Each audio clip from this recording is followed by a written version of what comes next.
Black Widow is out in theaters after more than a full year of delays due to the pandemic.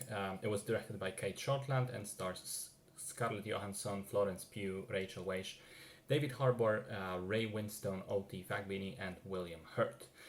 I'll try to keep the plot details in this review to a minimum so as not to spoil anything, but to give you a brief idea of what's going on actually. So in terms of the timeline, this is obviously a prequel since Natasha died in Avengers Endgame. The movie takes place after the events of Civil War, or rather during the very ending of it, specifically after the airport battle in Germany, but before the imprisoned heroes are broken out of the raft in the final scene of that film. Natasha is on the run. She's being chased around the world by Interpol and Secretary Ross. And as she's trying to lay low in a hideout, she gets a package from her old hideout in Budapest. And she goes there and meets up with Yelena Belova, her sort of foster sister and fellow agent of the Red Room. Yelena reveals that she is also on the run from the Red Room, which still exists even though Natasha thought she destroyed it years ago. So the two of them end up teaming up with their former foster parents, sort of, also former Russian agents, in order to take down the bad guys and free the other widows who, turns out, are actually being mind controlled into these perfectly obedient agents.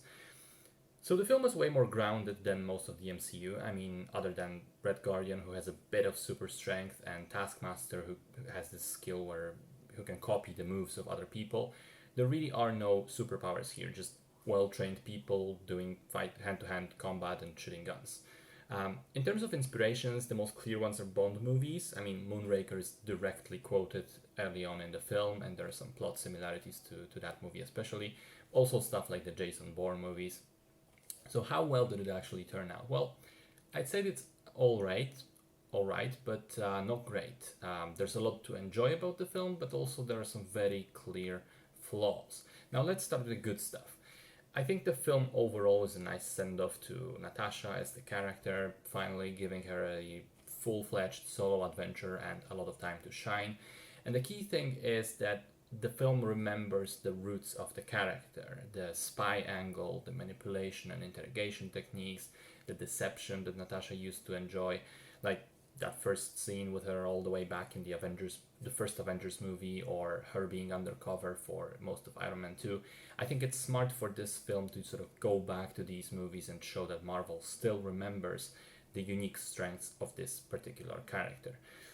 But as much as the movie is a send-off for Natasha, it's also an introduction to Yelena Belova, who is the best part of the film for me. Florence Pugh is extremely likable and believable in the role, and what's great is her range.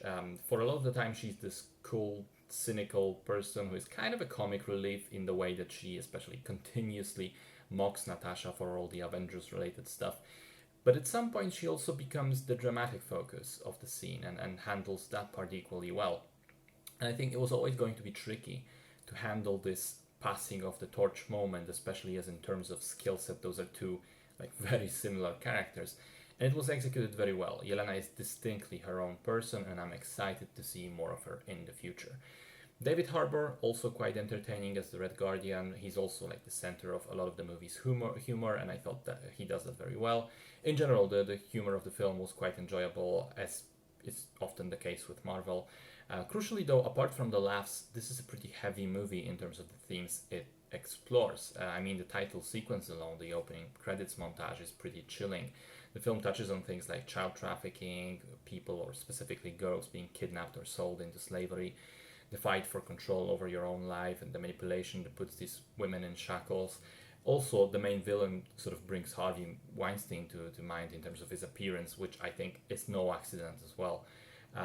And yeah, it is a Marvel film, so at the end of the day, it's not like the entire movie is somber and adult and serious, but considering the general tone of the wider universe, I was surprised that it even hints at being as dark as it does. Also, as a final thing that I enjoyed, the score, specifically the use of Russian choirs to supplement some of the scenes involving the villains. I thought those tracks were straight fire. Now, the weaker stuff. I thought some of the family dynamics between the main four characters are weird, and I found those character interactions not entirely convincing for how much it's built to be this fake dysfunctional family built on lies. It was too quick for me that these characters suddenly actually did team up and show that they care for one another. It was slightly too easy. I'm not a fan of what they've done with Taskmaster. See, in the comic books, his skills are one thing, but another is his personality. He's often paired with Deadpool because he's also pretty funny, outspoken, and charismatic. And in this film, this is a slight spoiler, Taskmaster does not speak. Now, there is an explanation for that, which I will not spoil. It is in line with the identity of the character who's behind the mask, but still, I think it's a bit of a shame that one of the most distinct characteristics from the comic book inspiration was just taken out completely, even if it makes sense within the context of the film. There are also a couple of weird decisions in terms of storytelling, like, for example, there's a running joke of the Red Guardian telling embellished stories about his alleged fights against Captain America, and you expect, okay, this is leading somewhere. This is gonna have some sort of payoff or a reveal of some kind at the end, but then it just stops and is never referenced again. Just dropped completely as a plot line. There's also a thing at the very end of the film where, again, not to spoil anything, Natasha is about to be confronted by someone, and there's just a cut to black and then a time skip to like 2 weeks later, and I think it was very, very weird not to show us that specific event, that specific scene, because not explaining what happens then actually creates questions as to how we got from there to the next scene. I just have no idea why this was done this way. It was very, very awkward.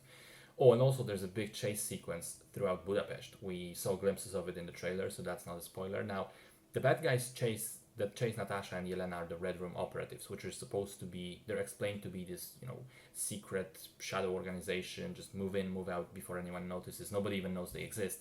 Now, listen, that chase sequence is entirely way out of proportion for me to believe that this organization is still allowed to exist in secret. I mean, Taskmaster drives a literal, armored tank through half the city, destroying everything in its path, and then everyone just sort of walks away from that. What? How am I supposed to believe this? I mean, those elements just do not click with one another. Which brings me to the final point which I wanted to make, which is that for a movie with barely any superpowers especially, it's ridiculous how resilient the characters are. I mean, there's a lot of violence in the film. Car crashes, hand-to-hand combat, falling from windows and into rivers, and being smashed into walls and glass panes and so on. And yet, seemingly nobody gets hurt in a substantial way. Yelena at one point has a minor scratch on her arm, and Melina has a slight limp after one sequence, but other than that, there's nothing. And at a certain point, it feels like the characters are made of rubber, and there are no stakes because nothing ever happens to them. And weirdly enough, it made me think of Fast and Furious 9, which came out just recently, where one of the characters actually notices exactly that phenomenon, and in a sort of fourth wall break asks, why do we never get hurt or die? And I felt the same way watching all these action sequences of Black Widow. I think that if you put your characters through so much punishment, there need to be consequences. Otherwise, there's just no reason to care or to be engaged, because you get used to the idea that everyone will always be fine, no exemptions. So, to bring all this to a conclusion, there are certainly flaws in the film, but there's also a lot to like. I still would have loved the film to come out way earlier, when Widow was actually still alive as a character. But in any case, it is nice that they finally gave her a solo film, which ends up being a fairly entertaining action movie, even despite its faults. It's okay.